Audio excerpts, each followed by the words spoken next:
I'm going to go briefly into how to make your own custom Mini NES GUI music. Now, I have a bunch of NSF files which are ripped from the original NES ROMs. These are file containers that contain the soundtracks as portrayed in my first video.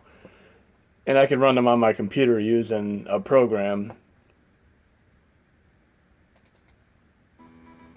In any game, it's a virtual NSF program, and it's from Zofar, so you can find that quite easily. But I could try any track from any song. I have pretty much every Nintendo soundtrack. So for instance, I want to have Castlevania 3, the fantastic Japanese version. One of the tracks is my main GUI. I'll just open the song with a game. Say I want song number 1 as here. I'll go into File, Wave Output.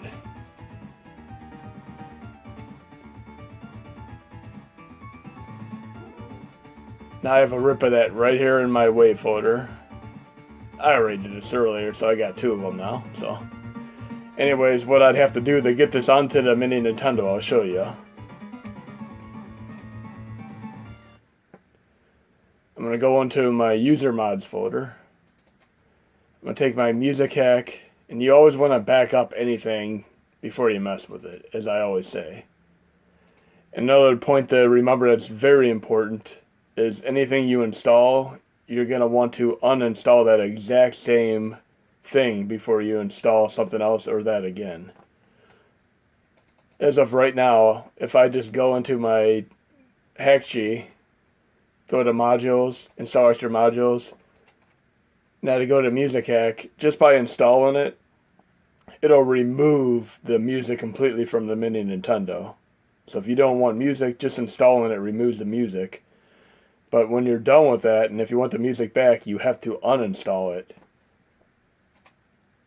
So what I'm going to do now is I'm going to right-click on this music web file that's in my backup folder.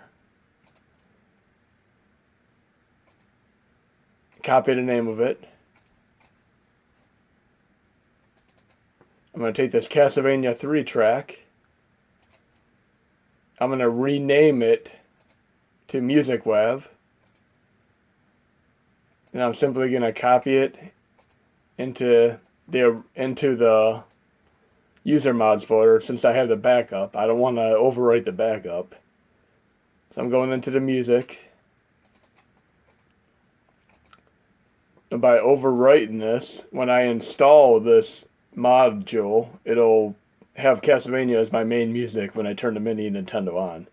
Now remember, if you want to remove this, you have to uninstall this exact HMOD before you mess with anything else. So anything you install, uninstall. Now, a couple other people have been asking me about how to run certain games like Mr. Gimmick, ones that have weird mappers and don't generally work well with the default emulator.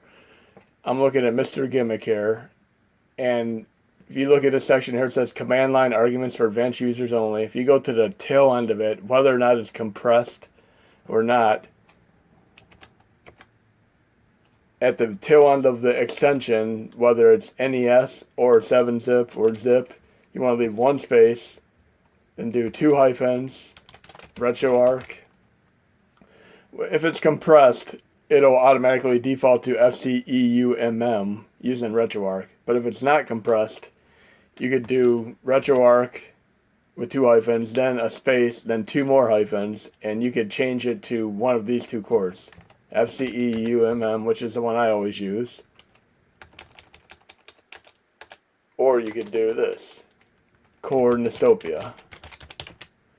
One thing to remember, if it's compressed, it's going to go to FCEUMM. So the chord Nostopia thing, if you look at my Famicom test video, I show you how to manually switch. But briefly, you would hold down Select plus Start. You go to Quick Settings, you would load the core, which would be Nostopia, then you go to Recent and pick the game that you just loaded, which would be Mr. Gimmick. Now another question that was asked of me was, how do I add and how do I play a MAME game? So I'm going to add a MAME game and show you from the process of setting that up. I'm adding R-Type. you're going to want to pick Import as an Archive.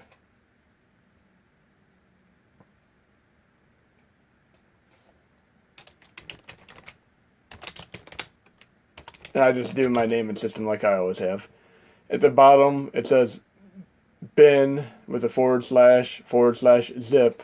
You want to point this to the module that you're installing, which in this case would be MAME 2003 for me. Now, as long as you have a correct ROM, which would be compatible with the MAME 2003 module, you simply have to flash this and it'll run. And of course you could add your art. But that's all it takes. Most games that you add for arcade or other unknown formats, you just change the extension form. And if you look at your modules one by one, say I look at my CPS2 one, right here it actually says /bin CPS2. That's what your extension would be. So you just have to remember to change your extension, and they're almost all listed in the module information to the right as you highlight them. So hope that helped you out, and if you have any more questions, feel free to ask, and I'll post videos to help you out with those.